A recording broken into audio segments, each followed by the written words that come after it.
दोस्तों, unique classes की online class में एक बार फिर से आपका हार्दिक स्वागत है। अपनी साधारण ब्याज के 3 क्लासेज पूरी हो चुकी हैं। आज अपनी साधारण ब्याज की क्लास नंबर 4। पहली क्लास में हमने सीखा था कि साधारण ब्याज के जो बेसिक कॉन्सेप्ट होते हैं उससे क्वेश्चन किस तरीके से पूछे जाते हैं। सेकंड क्लास में हमने गुणा से संबंधित कुछ क्वेश्चन किए थे। तीसरी क्लास में हमने प्रूव किया था और एग्जाम में आए हुए क्वेश्चन किए थे। आज की क्लास से आप लोगों के लिए बहुत उपयोगी साबित होगी, क्योंकि आज वो क्वेश्चन करेंगे जो एग्जाम में बारी बारी से पूछे गए हैं और वो क्वेश्चन हैं जो अपडेट कॉन्सेप्ट पे आधारित है। तो चलिए स्टार्ट करते हैं आज की क्लास। आज का जो पहला क्वेश्चन है वो है, यदि ए ने x% वार्षिक दर पर p रुपये और b ने y% वार्षिक दर पर q रुपये एक ही समय पर साधारण ब्याज पर उधार लिए तो कितने वर्ष बाद उनके ऋण की राशि बराबर हो जाएगी। उनके ऋण की राशि बराबर हो जाएगी, मतलब ये हुआ कि उनका मिश्र धन जो होगा वो कितने समय के बाद में बराबर हो जाएगा। मिश्र धन क्या होता है, पहले ये बात अपने को समझनी है। एक शब्द है यहाँ पे मिश्र धन, ऋण बराबर हो जाएगा मतलब अमाउंट की बात हो रही है। तो ये मिश्र धन जो होता है, अमाउंट जो होता है वो हमेशा बराबर होता है प्रिंसिपल प्लस SI साधारण ब्याज। प्रिंसिपल प्लस ब्याज के बराबर होगा। अमाउंट की बात करें तो अमाउंट बराबर होता है मूलधन प्लस ब्याज। अमाउंट होता है मूलधन प्लस ब्याज, और ब्याज यहाँ पे कौन सा है, साधारण ब्याज है। और साधारण ब्याज का फॉर्मूला हमने पढ़ा था, वो फॉर्मूला ये था P multiply R multiply T और बाई 100। ये होता है अपना फॉर्मूला अमाउंट का। अमाउंट बराबर हो जाएगा मूलधन प्लस साधारण ब्याज। इस फॉर्मूले का यूज यहाँ पे होने वाला है कि अमाउंट क्या होता है, मूलधन प्लस ब्याज। तो यहाँ पे दे रखा है कि व्यक्ति ए ने x% वार्षिक ब्याज की दर पर p रुपये, मतलब जो आप व्यक्ति ए हैं उसने कितने रुपए लगाए हैं, p रुपये। व्यक्ति ए ने जो रुपए लगाए हैं वो लगाए हैं p रुपये। तो p रुपये तो आपका मूलधन है, p रुपये मूलधन, लेकिन अपने को अमाउंट देखना है तो अमाउंट होगा मूलधन प्लस ब्याज। तो ब्याज क्या होगा, तो प्लस ब्याज होगा PRT। तो P मूलधन है तो PR रेट कितनी दे रखी है यहाँ पे x%। इसमें जो रेट दे रखी है वो दे रखी है x से, और समय का अपने को पता नहीं है तो दोनों के लिए समय बराबर होगा। और वो समय हमें बताना है, दोनों के लिए समय बराबर होगा, समय हमें बताना है। तो मान लेते हैं कि समय क्या रहेगा t, मतलब व्यक्ति ए के लिए जो समय रहेगा वो भी t रहेगा और व्यक्ति बी के लिए जो समय रहेगा वो भी क्या रहेगा t, क्योंकि समय तो दोनों के लिए सेम है। तो यहाँ पे ये हो जाएगा p प्लस PXT बट्टे में क्या रहेगा 100। ये तो हो गया व्यक्ति ए का अमाउंट, ये तो हो गया व्यक्ति ए का मिश्र धन, और ये बराबर होना चाहिए व्यक्ति बी के मिश्र धन के। ये बराबर होना चाहिए व्यक्ति बी के मिश्र धन के। तो व्यक्ति बी ने जो रुपए लगाए हैं वो क्वेश्चन में बोला है कि व्यक्ति बी ने लगाए हैं क्यू रुपए। व्यक्ति बी ने जो रुपए लगाए हैं वो क्यू रुपए, मतलब व्यक्ति बी का जो व्यक्ति बी का जो मूलधन होगा वो होगा क्यू। और आगे बात करें तो यहाँ पे ये तो हो गया मूलधन, प्लस देखना पड़ेगा अपने को ब्याज। अब ब्याज क्या रहेगा इसका, तो ब्याज रहेगा मूलधन Q multiply rate Y multiply समय दोनों के लिए सेम रहेगा। समय दोनों के लिए सेम रहेगा तो यहाँ पे समय है T और बटे में क्या रहेगा 100। ये तो हो गया व्यक्ति ए का अमाउंट और ये हो गया व्यक्ति बी का अमाउंट। ये हो गया व्यक्ति ए का मिश्र धन और ये हो गया व्यक्ति बी का मिश्र धन। केवल मिश्र धन में आपको ध्यान ये रखना है कि मूलधन प्लस ब्याज, मूलधन प्लस ब्याज। व्यक्ति ए का जो मूलधन था वो p रुपये था, रेट थी x से, समय दोनों के लिए सेम मैंने t माना। यहाँ पे जो मूलधन है q और रेट है y। अब आप इसको सोल्व करो, तो इसको हम इस प्रकार से सोल्व करेंगे। यहाँ पे हम क्वेश्चन में एक बात और बोली गई है कि जो q है क्वेश्चन में बोला गया है जो q है वो बड़ा होगा किससे, p से। q बड़ा होगा p से, q का मान बड़ा होगा q से। यदि मान लेते हैं p 5 रुपये है तो q की वैल्यू 5 से ज़्यादा होगी, मतलब p से ज़्यादा क्या होगा, q होगा। आप देखोगे इसको सोल्व करें, जो बड़ा है उसमें से घटाना है छोटे को, बस इतना सा ध्यान रखो, जो बड़ा है उसमें से छोटे को घटा दो। तो यह एक तो है p और एक है q। तो q बड़ा है तो q में से घटाएंगे p को, तो p q minus p। Q minus P, इसका मैंने पक्षांतरण कर दिया है तो Q में से हमने घटा दिया है P को, और इसके बराबर में क्या हो जाएगा, देखो इसको इधर लेके गए तो बाकी को इधर लेके आ जाते हैं, तो ये अपनी जगह ऐसे कैसे रहेगा, इसको बोलेंगे P x T और बटे में रहेगा 100। यहाँ पे ये प्लस का है, ये दूसरी ओर जाएगा तो किसका हो जाएगा, माइनस का, तो माइनस का हो जाएगा Q y T और बटे में रहेगा 100। इसकी कैलकुलेशन बनाए तो यहाँ से देखोगे तो यहाँ से कॉमन क्या आ रहा है, T और बटे में 100, ये तो आ गया कॉमन, तो ये T और बटे में 100, ये तो दोनों जगह है, यहाँ भी T बटा 100 है और यहाँ भी T बटा 100 है, तो ये तो आ गया कॉमन। और आगे देखोगे तो ये है, देखो क्या रह गया यहाँ पे, Px माइनस क्या रह गया, Qy, Px माइनस Qy और बराबर में हो जाएगा Q माइनस P, बराबर में हो जाएगा Q माइनस P। इस प्रकार से आप कैलकुलेशन बना सकते हो।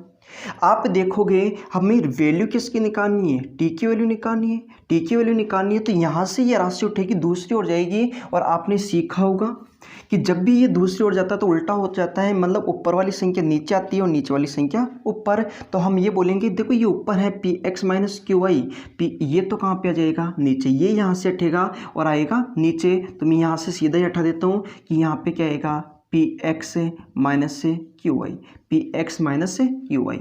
और T की वैल्यू निकालनी है तो यहाँ से 100 को भी हटाना पड़ेगा, तो यहाँ से 100 को हटाएंगे तो हम ये बोलेंगे कि 100 नीचे है, ये कहाँ पे जाएगा, ऊपर, तो ये 100 आ जाएगा ऊपर। यही अपना फाइनल आंसर रहेगा, यही T का मान रहेगा, T की वैल्यू रहेगी Q minus P, Px minus Qy और गुणा में रहेगा 100। अब देखो कौन सा ऑप्शन है ऐसा जिसमें 100 आपको दिखाई दे रहा है, देखो ऊपर, वो सभी ऑप्शन में है। Q में से P घटाओगे, Q में से P कौन से में घटा रहा है, पहले ऑप्शन में है, और नीचे क्या आएगा, Px minus Qy, Px minus Qy, तो आपका सही आंसर हो जाएगा ऑप्शन नंबर ए, आपका सही आंसर हो जाएगा ऑप्शन नंबर ए। आइए अब चलते हैं अपने दूसरे क्वेश्चन की ओर, क्वेश्चन नंबर 2। नंबर 2 में आपको दे रखा है कि 3 राशियां x, y, z इस प्रकार है कि y x का साधारण ब्याज और z y का साधारण ब्याज है। दोनों स्थितियों में यदि समय तथा वार्षिक दर समान हो तो x, y तथा z में संबंध क्या है। x, y, z में कौन सा संबंध होगा ये आपको बताना है। देखो आपको बोला गया है, वो ये बोला गया है कि आपको बोला गया है कि जो y रुपए हैं ये तो ब्याज लगेगा किस पे, x पे, तो हम ये बोल देते हैं कि x रुपए पे जो ब्याज होगा या x रुपए का जो ब्याज होगा वो कितना होगा, y, और z रुपए जो ब्याज मिलेगा वो किस पे मिलेगा, y पे मिलेगा, मतलब y रुपए पे मिलने वाला ब्याज क्या रहेगा, z। आपको ये बताना है कि निम्नलिखित में से कौन सा संबंध सही है यदि रेट और समय बराबर हो। यदि आप ऑप्शन को देखते हो और क्वेश्चन का आंसर देते हो तो आपका क्वेश्चन 1 सेकंड का है। देखो ऑप्शनों में देखोगे तो पहला ऑप्शन है x, y, z बराबर 1, मतलब x भी एक बार है, y भी एक बार है और z भी एक बार है। लेकिन ध्यान से देखोगे यहाँ पे x एक बार है, y 2 बार है और z एक बार है, तो अपना वो आंसर सही होगा जिसमें x एक बार होगा, y 2 बार होगा और z एक बार होगा। तो आप देखोगे दूसरा ऑप्शन, तो दूसरे ऑप्शन में x 2 बार है, x 2 बार नहीं होना चाहिए, y 2 बार होना चाहिए, तो पहला ऑप्शन गलत होगा, दूसरा ऑप्शन गलत होगा। तीसरा ऑप्शन देखोगे उसमें z को 3 बार, सॉरी z को दे रखा है 2 बार, तो z 2 बार नहीं होगा, y 2 बार होगा, तो तीसरा ऑप्शन भी गलत हो जाएगा। और ऑप्शन नंबर 4 देखोगे उसमें y 2 बार है और y आना भी कितनी बार चाहिए, 2 बार, y 2 बार आना चाहिए, तो आ गया चौथे ऑप्शन में। और x एक बार है और z भी एक बार, और आना भी कितनी बार चाहिए, एक बार। तो ऑप्शन को देख के आप करते हो तो आपका आंसर कौन सा होगा, चौथा ऑप्शन। आप इस प्रकार से भी बोल सकते हो कि y का वज्र गुणा कर दो, इसका y का गुणा y से करोगे तो क्या हो जाएगा, y स्क्वायर, और यहाँ पे x का गुणा z से करोगे तो क्या हो जाएगा, xz। और ये कौन से ऑप्शन में दे रखा आपको, चौथे ऑप्शन में। यदि क्वेश्चन का आंसर बताना हो, जल्दी से करना हो, 1-2 सेकंड में करना हो, तो आप इस तरीके से आप क्वेश्चन का आंसर दे सकते हो। अब बात आती है कि इसको यदि कॉन्सेप्ट से करें, यदि फॉर्मूले से करें, तो इस क्वेश्चन को किस तरीके से करेंगे। तो क्वेश्चन में आपको साफ साफ बोला है कि x रुपए का ब्याज होगा y रुपए और y रुपए का ब्याज होगा z, और साथ में ये भी बोल रखा है कि जो रेट होगी और समय होगा वो दोनों के लिए ही सेम होगा। मतलब मैं बोल दूं कि यहाँ पे यदि इस वाले के लिए रेट हो R% और समय हो T, तो इसके लिए भी रेट क्या होगी, R% और समय क्या होगा, T। दोनों के लिए रेट और समय क्या होना चाहिए, सेम होना चाहिए। तो मैं यहाँ से ये बोलूँ कि x रुपये हैं, तो x रुपये पे r% की दर से t वर्ष का ब्याज y रुपये है। तो यहाँ पे फॉर्मूला सीधा लगाएंगे, x रुपये हैं, रेट कितनी है r है, समय कितना है t है, और बटे में क्या होगा 100। हमने फॉर्मूला लगाया p/r/t बटा 100। p का मतलब मूलधन x रुपये, रेट r/t बटा 100, और यहाँ पे जो ये ब्याज मिलेगा वो कितना मिलेगा y रुपये, क्योंकि x रुपये पे जो ब्याज होगा वो कितना होगा y रुपये। ये तो हो गई पहली कंडीशन। अब आते हैं अपनी दूसरी कंडीशन पे। तो दूसरी कंडीशन देखोगे तो यहाँ पे y रुपये पे r% की दर से t वर्ष का ब्याज क्या है z। तो यहाँ पे फिर से हम फॉर्मूला लगाएंगे, मूलधन है अपना y रुपये, रेट है r, समय कितना दे रखा है t, बटे में कितना होगा 100, और इसका जो ब्याज होगा वो ब्याज कितना हो जाएगा z। इस पे जो ब्याज होगा वो कितना हो जाएगा z। ये हो गया अपनी दूसरी कंडीशन। ये पहली कंडीशन, ये समीकरण नंबर 1, और ये समीकरण नंबर क्या हो गया 2। अब आप क्या करो कि जो समीकरण 1 है उसमें समीकरण 2 का भाग दे दो। तो पहले वाले में यदि दूसरे वाले का भाग दोगे तो आप सीधा ये बोलोगे कि ऐसे बोल दे, सीधा सीधा ऐसे बोल सकते हैं क्या, सीधा हम ये बोल सकते हैं यदि पहले समीकरण में दूसरे समीकरण का भाग देंगे तो यही कंडीशन बनने वाली। यहाँ पे हम बोलेंगे कि देखो 100 यहाँ भी है, 100 यहाँ भी है, तो 100 से 100 कैंसिल हो जाएगा। देखो RT यहाँ भी है, RT यहाँ भी है, तो ये भी कैंसिल हो जाएगा। तो अपने पास बना क्या है, देखो ऊपर क्या है x, नीचे क्या है y, बराबर में देखो क्या है y, बटे में क्या है z। ये कंडीशन बनेगी। अब आप करो वज्र गुणा, तो y का गुणा y से करोगे तो क्या हो जाएगा y², और यहाँ पे देखोगे x का गुणा z से करेंगे तो ये क्या हो जाएगा xz, और यही आपका करेक्ट आंसर होगा जो ऑप्शन नंबर 4 में दे रखा है। यदि आप बेसिक तरीके से करते हो तो इस तरीके से क्वेश्चन का आंसर दे सकते हो। आइए थोड़ा आगे चलते हैं और देखते हैं आज का क्वेश्चन नंबर 3। क्वेश्चन नंबर 3 में दे रखा है कि किसी राशि का साधारण ब्याज मूलधन का 4/9 है।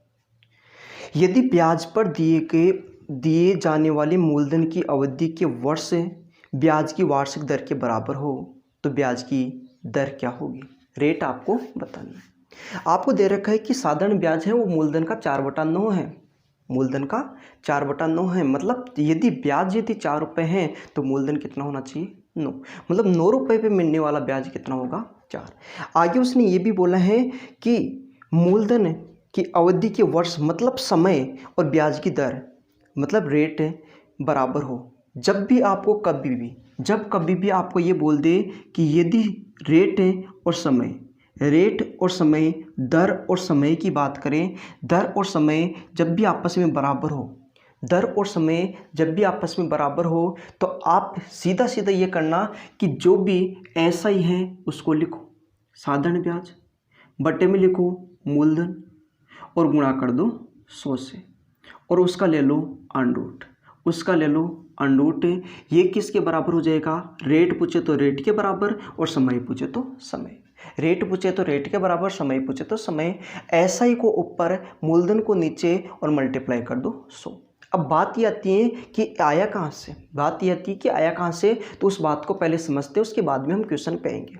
तो आपको दे रखा है R और T बराबर है, तो सबसे पहले फॉर्मूले पे आते हैं। फॉर्मूला क्या था अपना, SI बराबर है P multiply R multiply T by 100, ये अपना फॉर्मूला है।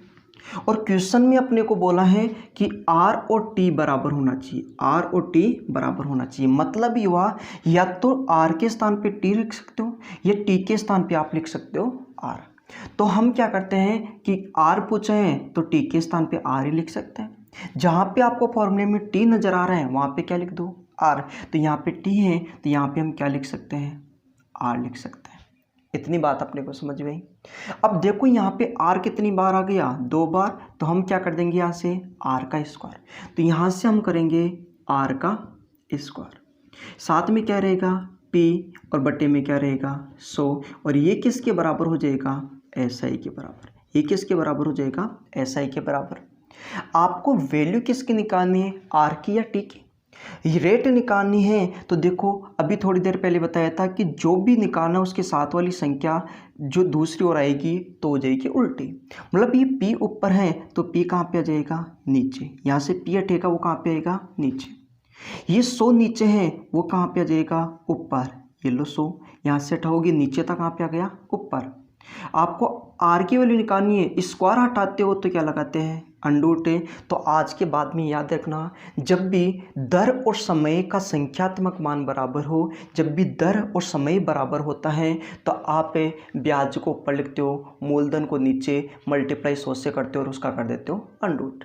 टी पूछे तो यहाँ पे समय टी लिखोगे और आर पूछे तो यहाँ पे आर लिखोगे। अब करते हैं अपने क्वेश्चन को। क्वेश्चन में दे रखा है कि साधारण ब्याज मूलधन का कितना है? 4/9। साधारण ब्याज है मूलधन का 4/9 है, मतलब ब्याज यदि 4 रुपये है तो मूलधन कितना? 9। तो आप सीधा यहाँ पे लिखो कि अपना ब्याज कितना है? 4, मूलधन कितना है? 9, और मल्टीप्लाई किससे कर देंगे? 100 से, और इसका ले लेंगे हम अंडर रूट। यही क्या हो जाएगी? रेट। यही क्या होगी? रेट। यही होगी अपनी रेट। सिंपल सा काम है, 4/9 है तो ऐसा ही 4 है तो मूलधन 9 मल्टीप्लाई 100 और बराबर रेट। सोल्व करोगे तो आपको पता है कि 4 का गुणा 100 से करोगे कितना? 400 हो जाएगा। ये हो जाएगा 400, और 400 का मतलब कितना होता है? 400 का अंडर रूट कितना होगा? 20। नीचे कितना है? 9, और 9 का अंडर रूट कितना होता है? 3। तो हम बोल देंगे कि इसकी रेट कितनी बनने वाली है? 20/3। इसकी रेट कितनी बनने वाली है? 20/3। और यदि इसको आगे सोल्व करते हो तो आप इसको ऐसे बोल सकते हो, ये कितनी होगी? 6 से ही 2/3%। यदि इसको भी आगे सोल्व करना चाहते हो तो 6 से ही 2/3%। तो आपके इस क्वेश्चन का जो करेक्ट आंसर होगा वो कितना होगा? 6 से ही 2/3%। बस बात इतनी से ध्यान रखो कि जब भी रेट और समय आपस में बराबर देता है तो आप ये बोलो कि ब्याज को ऊपर, मूलधन को नीचे, मल्टीप्लाई किससे करोगे? 100 से, और उसका अंडर रूट ले लो, वही अपना आंसर होगा। चलिए चलते हैं और देखते हैं अपना अगला क्वेश्चन नंबर 4। एक धनराशि पर साधारण ब्याज मूलधन का 1/9 है। ब्याज की अवधि उसकी वार्षिक दर के % के बराबर है, मतलब समय और रेट बराबर है। यही बोलना चाह रहे हैं, मतलब आर किसके बराबर होना चाहिए? टी के बराबर, और आर टी के बराबर होगा तो ये वाला फॉर्मूला लागू होगा। तो आपको क्या बताना है? रेट बतानी है, तो आप सीधा बोलो कि कितना दे रखा है? 1/9, और सीधा ही मल्टीप्लाई किससे करेंगे? 100 से। 1/9 और मल्टीप्लाई किससे करेंगे? 100 से। यही क्या होगी? अपनी रेट। यही होगी अपनी रेट। तो 1 × 100 कितना होगा? 100। 100 का मतलब कितना हो गया? 10 से, और ये कितना हो जाएगा? 9 का मतलब है 3। ये हो जाएगी आपकी रेट।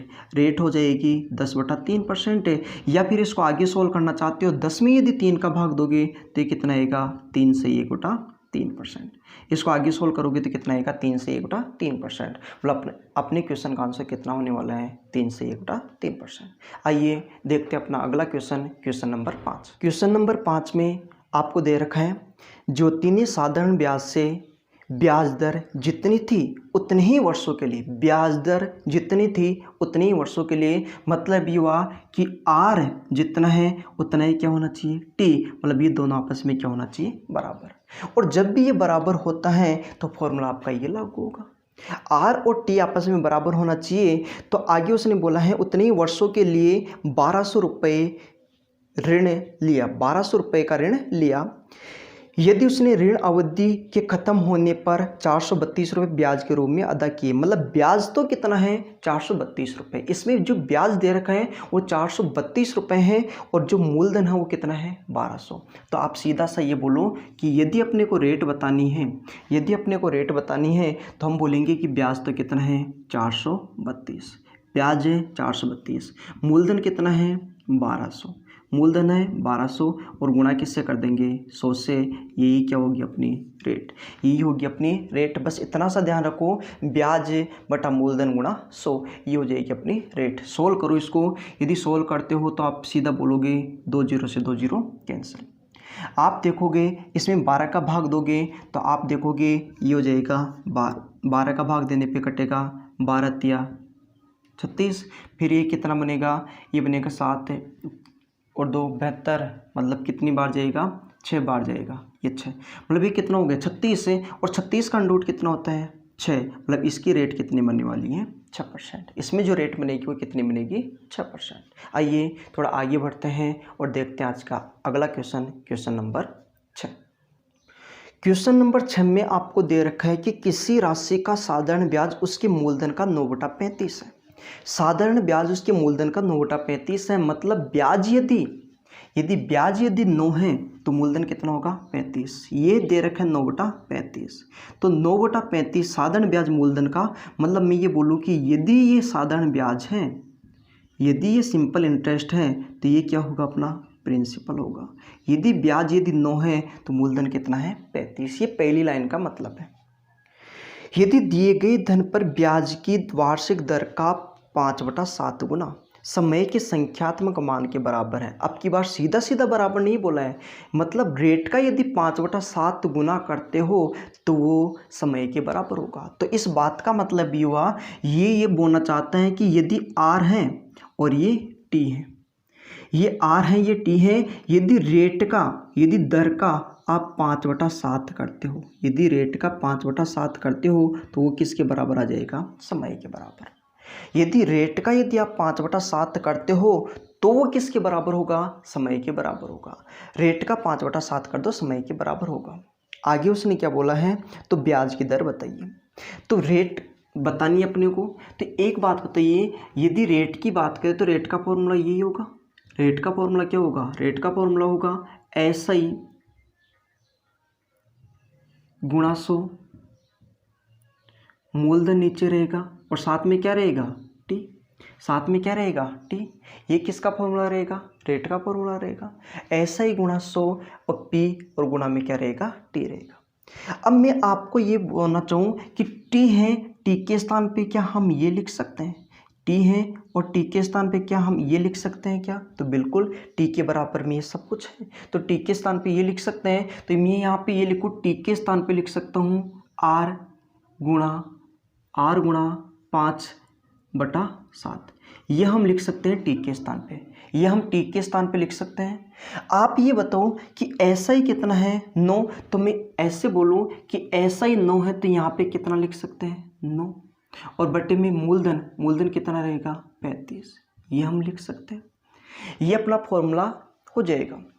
अब आपको पता है कि जब भी आपको रेट निकालनी है तो यहाँ पे आर है तो ये नीचे है, तो नीचे से कहाँ पे जाएगा, ऊपर। तो मैं यहाँ से इस आर को हटा दूँ, इस आर को यदि यहाँ से हटाएंगे तो ये कहाँ पे जाएगा, ऊपर। इसके मल्टीप्लाई में जाएगा तो क्या हो जाएगा, स्क्वायर। तो R² बराबर हो जाएगा, R² बराबर हो जाएगा 9/35 जो क्वेश्चन में दे रखा है। ये हो जाएगा 100 और बटे में 5/7। ये 7 कहाँ पे जाने वाला है, ऊपर। या फिर ऐसे बोल दो कि ये 7 से कटेगा 35 कितनी बार कटेगा, 5 बार। कितनी बार कटने वाला है, 5 बार। और 5 गुणा 5 कितना होता है, 25 से, तो ये 25 से कटता है 100 कितनी बार कटता है, 4 बार। 25 से कटता है 100 कितनी बार, 4 बार। तो 9 गुणा 4 कितना हो जाएगा, 36 हो जाएगा। तो हम ये बोलेंगे कि R² बराबर कितना बनने वाला है, 36। R² बराबर 36 है तो R की वैल्यू कितनी हो जाएगी, ये किसका स्क्वायर बनता है, 6 का। तो हम ये बोलेंगे कि अपनी इस क्वेश्चन की रेट कितनी बनने वाली है, 6%। आप इस क्वेश्चन को एक बार वापस से देख सकते हो, आपको बड़ी आसानी से ये कॉन्सेप्ट आपको समझ में आएगा। तो चलिए अब स्टार्ट करते हैं अपना अगला क्वेश्चन नंबर 7। क्वेश्चन नंबर 7 में आपको दे रखा है कि कोई धनराशि 8% साधारण ब्याज की दर पर 35 वर्षों में अपने का 79/16 गुना हो जाती है। तो आर का मान ज्ञात कीजिए, मतलब रेट आपको बतानी है। तो रेट का फॉर्मूला अभी भी मैंने आपके सामने लिखा था कि रेट क्या होती है, रेट होती है आर बराबर क्या होगा, SI गुणा 100 बटे में क्या रहेगा, P मल्टीप्लाई टी। ये रहेगा अपना रेट का फॉर्मूला। SI मल्टीप्लाई 100 अपॉन में रहेगा P गुणा टी। P का मतलब मूलधन और T का मतलब समय, R का मतलब दर। क्वेश्चन में बोला है 35 वर्षों में, 35 वर्षों में मतलब अपने को समय दे रखा है, समय कितना है 35 वर्ष से। अब समय 35 वर्ष दे रखा है तो टी के स्थान पे तो कितना आने वाला है, 35। टी के स्थान पे कितना आने वाला है, 35 से। समय अपने को दे रखा है 35 और अपने का कितना हो जाएगा, 79/16। 79/16 अपने का मतलब क्या हुआ कि मतलब उसका यदि 16 रुपये था, यदि मूलधन अपना 16 रुपये था, यदि प्रिंसिपल यदि अपना 16 रुपये था तो ये जो अपना बनेगा वो बनेगा अमाउंट, वो अपने का कितना हो गया 79/16, मतलब 16 रुपये थे, अब कितने हो गए 79 रुपये।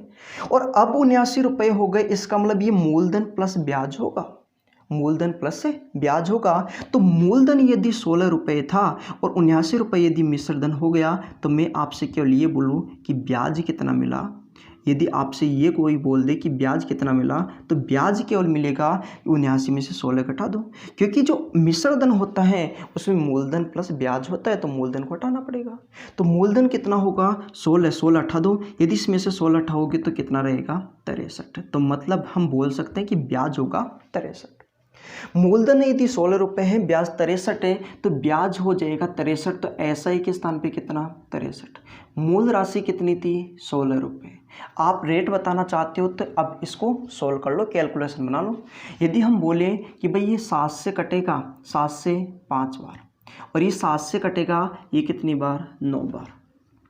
इसी बार का हम बोले कि ये 5 से कटेगा, तो 5 से कितनी बार कटेगा 20 बार। हम बोले ये 16, ये 20, 4 से कटेगा 5 बार, और ये 4 से कटेगा 4 बार, ये 5 बार कटेगा और ये 4 बार। तो 9 गुणा 5 कितना होगा 45। ये तो हो गया 45 और बट्टे में कितना 4, और यदि 45 में आप 4 का भाग दोगे 0.25%, यह आ जाएगा 11.25%। यदि 45 में 4 का भाग दोगे तो 11.25%। मतलब अपने इस क्वेश्चन में जो रेट बनेगी या अपने इस क्वेश्चन का जो आंसर होगा वो होगा 11.25%।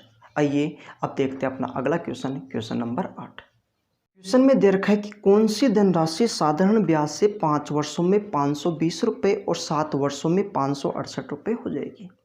मूलधन आपको बताना है। ऐसे क्वेश्चनों में आपके 2 क्वेश्चन बनते हैं, एक तो पूछ सकता है कौन सी धनराशि मतलब मूलधन प्रिंसिपल, और एक पूछ सकता है ब्याज की दर रेट आपसे पूछ सकते हैं। हम इस क्वेश्चन में दोनों की बात कर लेते हैं कि मूलधन किस तरीके से निकालोगे और रेट किस तरीके से निकालोगे। आप जब भी इस प्रकार का क्वेश्चन आए तो सबसे पहले आप प्रिंसिपल ज्ञात करना, उसके बाद में ही रेट ज्ञात करना, क्योंकि प्रिंसिपल होगा तो ही आप रेट निकाल सकते हो। क्योंकि मूलधन पे 1 साल का ब्याज ही क्या कहलाएगी रेट कहलाएगी। तो हम ऐसे बोलेंगे कि राशि थी वो 5 वर्षों में हो गई है, जो भी राशि थी, जितनी भी राशि आपको दे रखी है वो राशि 5 वर्षों में हो गई है। 5 वर्षों में तो कितनी हो गई है भाई 520 रुपये। 5 वर्षों में तो हो गई है 520 रुपये। कोई राशि है 5 वर्षों में हो जाती है 520 है, और यही राशि 7 वर्षों में हो जाती है 568 रुपये। 7 वर्षों में हो जाएगी 568 रुपये। 5 वर्षों में 520 रुपये, 7 वर्षों में 568 रुपये हो जाती हैं। तो आपको मूलधन बताना है। और मैं आपसे बोल रहा हूँ कि आपसे यहाँ पे 2 क्वेश्चन पूछेगा। एक क्वेश्चन तो आपसे पूछेगा कि भाई प्रिंसिपल क्या होगा, और दूसरा क्वेश्चन आपसे पूछेगा कि रेट क्या होगा। फिलहाल अपने इस क्वेश्चन में जो पूछा है अपने से वो केवल मूलधन ही पूछा है, तो मूलधन भी ज्ञात करते हैं और रेट भी ज्ञात कर लेते हैं। दोनों ही बात यहाँ पे हम समझ लेते हैं। आप ध्यान से देखो कि 5 वर्ष की बात हो रही है, फिर 7 वर्ष की बात हो रही है। तो मैं आपसे ये बोलूँ कि यदि पहले 5 वर्ष की बात हो रही थी तो 5 वर्ष से 7 वर्ष पे आए तो आपने कितने वर्ष बढ़ा दिए 2 वर्ष। यदि यहाँ से लेकर यहाँ तक आओगे तो 2 साल की वृद्धि हो गई, 2 साल आपने बढ़ा दिए। अब 2 साल बढ़ा दिए तो 2 साल की वजह से 2 साल बढ़े हैं तो अब रुपए ज़्यादा मिलेंगे। तो 2 साल बढ़ने की वजह से कितने रुपए ज़्यादा मिले, तो पहले 520 रुपये आपको मिल रहे थे, अब 568 मिले। तो कितने रुपए बढ़े, तो 568 में 520 घटा दो तो कितने रुपए ज़्यादा मिले आपको 48। मतलब हम सीधा ये बोल सकते हैं कि 2 वर्ष का ब्याज होगा 48 रुपये। 2 वर्ष का ब्याज होगा 48 रुपये। यदि 2 वर्ष में यदि आपको 48 रुपये मिल रहे हैं तो मैं ये बोलूँ कि भाई 1 वर्ष का ब्याज कितना होगा, 2 से काटने पर 1 है और 2 से काटने पर कितना होगा 24। 2 से काटने पर कितना होगा 24। मतलब 2 वर्ष में 48 रुपये ब्याज मिल रहा था तो 1 वर्ष का ब्याज कितना होगा 24 है। अब 1 वर्ष का ब्याज 24 है, और पहली लाइन में आपको बोला था कि 5 वर्षों में राशि हो जाएगी 520 रुपये हो जाएगी। इसका मतलब क्या हुआ, इसका मतलब ये हुआ कि मूलधन प्लस ब्याज मतलब मिश्रधन है। ये जो 520 रुपये आपको दे रखा है, ये 520 रुपये दे रखा है वो आपका मिश्रधन है। इसमें मूलधन भी है और ब्याज भी है। बात ये आती है कि इसमें ब्याज कितने साल का है, तो इसमें ब्याज है आपका 5 साल का। 5 साल का ब्याज है, यदि इसमें से 5 साल का ब्याज हम हटा देते हैं तो बाकी क्या बचेगा, मूलधन ही बचेगा। तो मैं ये बोलूँ कि 5 साल का ब्याज होगा कितना, तो हमें पता है कि 1 साल का ब्याज यदि 24 रुपये है तो 5 साल का ब्याज कितना होगा, 24 गुणा 5। 1 साल में यदि 24 रुपये तो 5 साल का ब्याज निकालने के लिए हर साल 24 रुपये होगा, क्योंकि साधारण ब्याज प्रत्येक वर्ष के लिए सेम रहता है।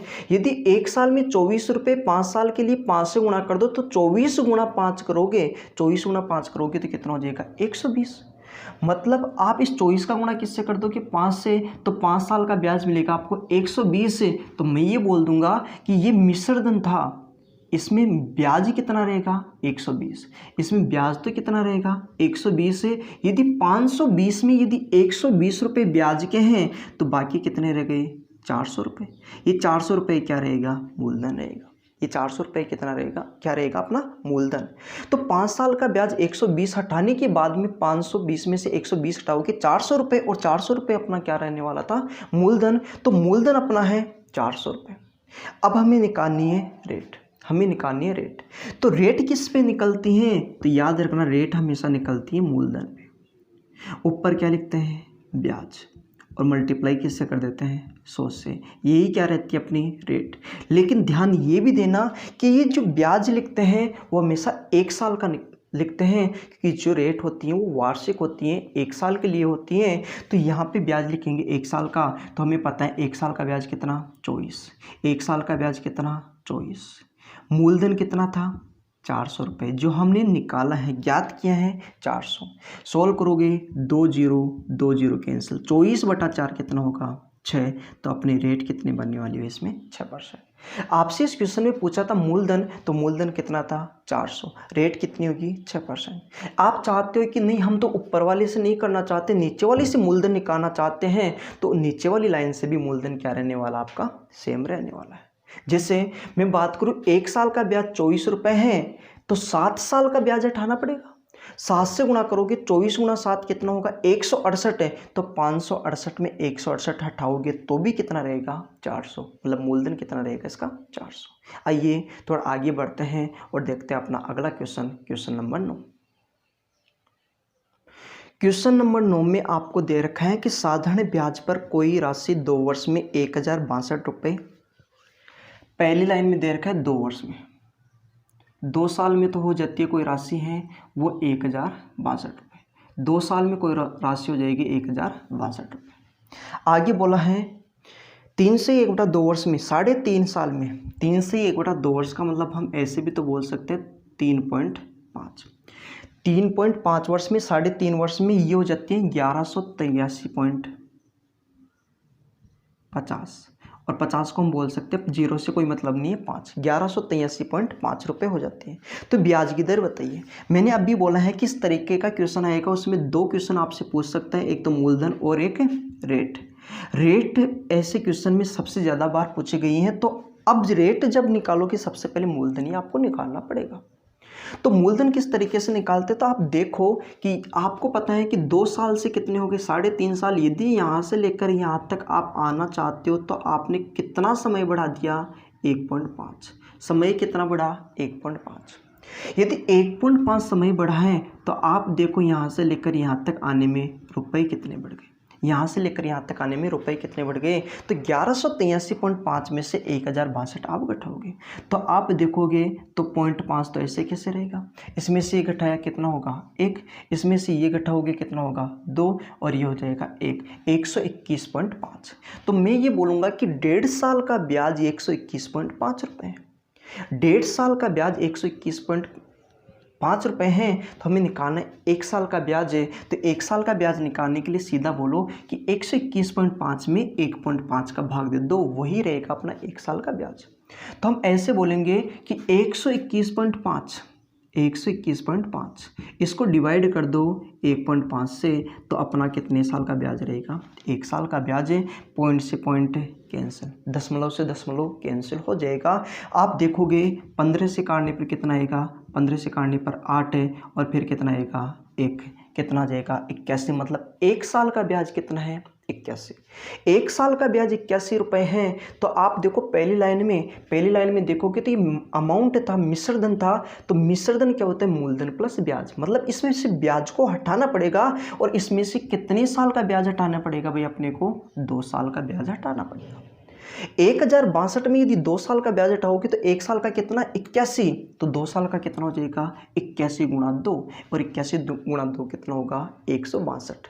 तो 81 गुणा 2 2 साल का है, तो 81 गुणा 2 कितना होगा? 162। तो हम बोल सकते हैं 1062 में 162 घटाओगे तो कितना आ जाएगा? 900। तो हम बोलेंगे इसका प्रिंसिपल तो कितना रहेगा? 900। मूलधन 900 आप इस लाइन से निकालोगे तो भी यही रहेगा, इस लाइन से निकालना चाहते हो तो भी अपना मूलधन सेम रहेगा। अब निकालनी है रेट है, तो रेट किस में निकालते हैं? मूलधन पे। तो मूलधन कितना आ गया? 900। यहाँ पे क्या लिखते हैं? 1 साल का ब्याज है, तो 1 साल का ब्याज कितना है? 81, और मल्टीप्लाई किससे कर देंगे? 100 से। ये लो 100 से मल्टीप्लाई करेंगे, 2 जीरो से 2 जीरो कैंसिल, कितना आ जाएगा? 9%। अब अपनी रेट कितनी बनने वाली है भाई? 9%। रेट कितनी रहेगी इसकी? 9%। इस क्वेश्चन का जो अपना आंसर होगा वो रहेगा 9%। आइए थोड़ा आगे बढ़ते हैं और देखते हैं आज का आखिरी क्वेश्चन। आज का आखिरी क्वेश्चन और क्वेश्चन नंबर 10 है। कोई धनराशि ब्याज की दर से 2 वर्षों में 756 रुपये हो जाती है तथा 3.5 वर्षों में 873 रुपये हो जाती है, तो ब्याज की दर क्या है? पहला ऑप्शन है 10%, दूसरा है 11%, तीसरा 12% और चौथा है 13%। इस क्वेश्चन का आंसर आपको खुद से ट्राई करना है। आंसर जो भी आता है आपको कमेंट बॉक्स में लिखना है। उम्मीद करता हूं कि आपको सारे क्वेश्चन समझ में आए होंगे और आपको वीडियो भी बहुत अच्छा लगा होगा। यदि वीडियो आपको पसंद आता है तो वीडियो को लाइक, शेयर और कमेंट ज़रूर करें, और यदि चैनल को अभी तक आपने सब्सक्राइब नहीं किया है तो चैनल को सब्सक्राइब करें। धन्यवाद।